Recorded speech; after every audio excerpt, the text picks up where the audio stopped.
So here you've now defined what this new generation of Republicans looks like in Congress. And now we have Donald Trump, who doesn't look like that in many, many ways.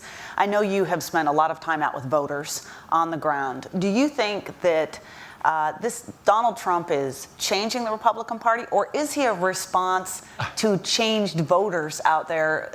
Is the conservative movement out on the ground changing? He's both. Most successful presidential candidates are both. They sometimes see things that are true that too many politicians, too many elites in culture and business and media and the academy miss. But also presidential candidates who succeed once they become presidents too take their parties in different directions as well.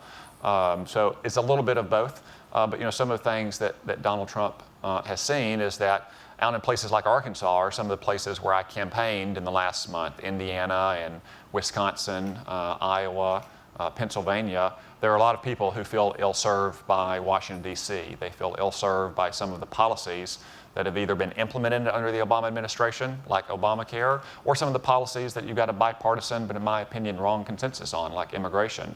And Donald Trump was speaking to their very practical concerns. And to me, it's not that surprising that Donald Trump went into economically distressed areas in places like Pennsylvania and Ohio and Wisconsin and said, I'm going to bring jobs back to you.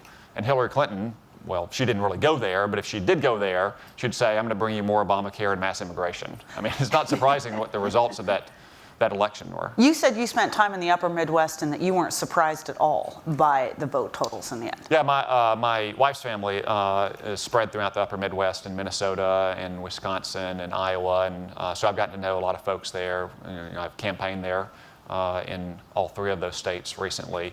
I was not surprised. You just see the trend of those states moving in our direction, in part because I think they feel somewhat estranged from some of the elite consensus that they see in our various capitals, our political capital here in Washington, our business capital in New York, cultural capital in Los Angeles, and they really do feel like Washington policies have not been benefiting them, that they've lost a lot of jobs, some of them have lost populations, and that they wanted a leader who actually spoke to those very practical concerns, not one that spoke to airy-fairy abstractions.